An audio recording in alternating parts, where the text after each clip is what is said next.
तमिलनाडु के बिजली मंत्री की मनी लॉन्ड्रिंग के मामले में गिरफ्तारी के बाद चेन्नई से दिल्ली तक हंगामा मचा है।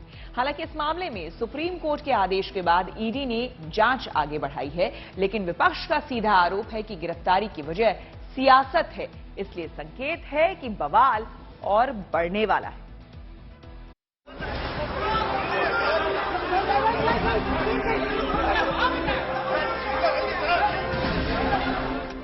गिरफ्तारी से सेंथिल बालाजी को तकलीफ भी हुई और झटका भी लगा। फिर हुआ यूं कि वो फूट फूट कर रो पड़े। मीडिया के कैमरों के सामने उनके रोने की ये तस्वीर अपने आप में एक कहानी बन गई। फिर उनका हाथ सीने पर गया, उनको दर्द की शिकायत हुई और इसके बाद उन्हें अस्पताल में भर्ती कराना पड़ा।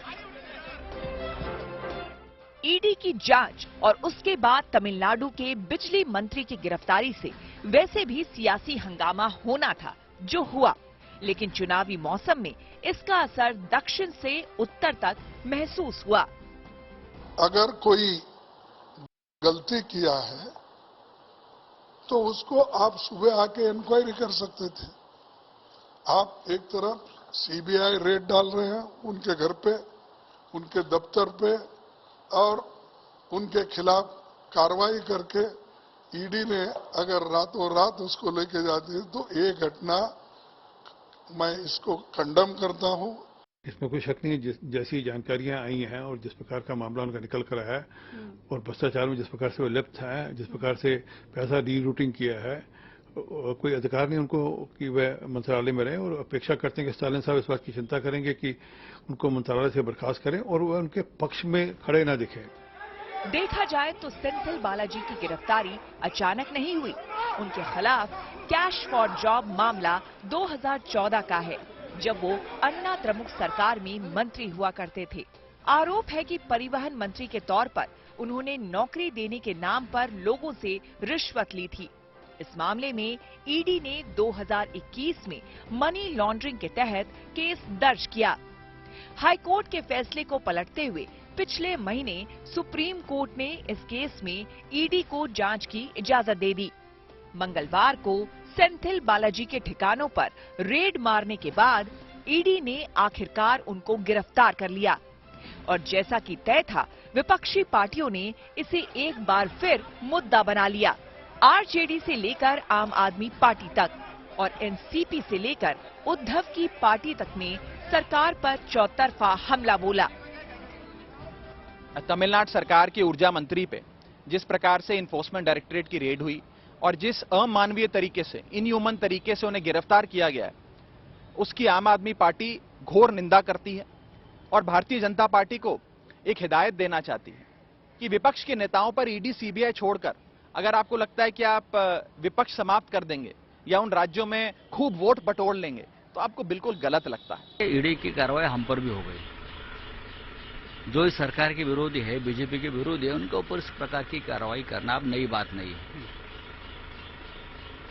लेकिन जो आपके लोग हैं, उनके बारे में बार बार हमारे जैसे लोग विथ एविडेंस ईडी और सीबीआई के पास कागज भेज रहे हैं, उनके ऊपर कब कार्रवाई होगी? असल में इस गिरफ्तारी की टाइमिंग अजीब है।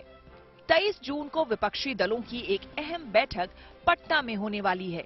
उससे पहले स्टालिन सरकार के बड़े मंत्री की गिरफ्तारी को विपक्षी पार्टियां एक मैसेज के तौर पर देख रही हैं। शायद यही वजह है कि तेजस्वी यादव ने भी अपनी गिरफ्तारी की आशंका जता दी।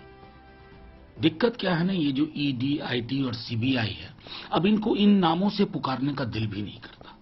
अब इन सबका सिर्फ एक नाम है कि साहब की जिधर मर्जी होगी, ये तीनों एजेंसी उधर का रुख करते हैं। दक्षिण भारत की राजनीति और केंद्र में सरकार बनाने के हिसाब से डीएमके की भूमिका अहम रही है। भ्रष्टाचार के मामले में उसके मंत्री की गिरफ्तारी स्टालिन के लिए परेशानी का सबब है। हालांकि पार्टी की कोशिश है कि इस मामले को सियासी बनाकर डैमेज कंट्रोल किया जाए। डीएमके कानूनी लड़ाई लड़ने की तैयारी में है, जबकि बीजेपी का दाव है कि इसी बहाने सरकार को घेरा जाए। classic case where in 2018 a charge sheet is filed against Senthil Balaji in the same case by the Tamil Nadu State Police. ED is acting. There is money laundering that is found. ED is acting. Supreme Court in 2 of its judgment has given more like a speaking order by clearly convicting Senthil Balaji in the order itself. Now, how come it becomes politically vindictive, madam? It's a mental torture. It is wantonly has been done, harassed by the ED officials. If anything is happening to his health or whatever it may be, it is a responsible, absolute responsible is the Modi government. इस तरह सेंथिल बालाजी की गिरफ्तारी ने न सिर्फ केंद्र बल्कि तमिलनाडु में सियासी पारा हाई कर दिया है। उधर डॉक्टर्स ने सेंथिल बालाजी को बाईपास सर्जरी की सलाह दी है। फिलहाल उनका इलाज अस्पताल में जारी है। Bureau report, good news today.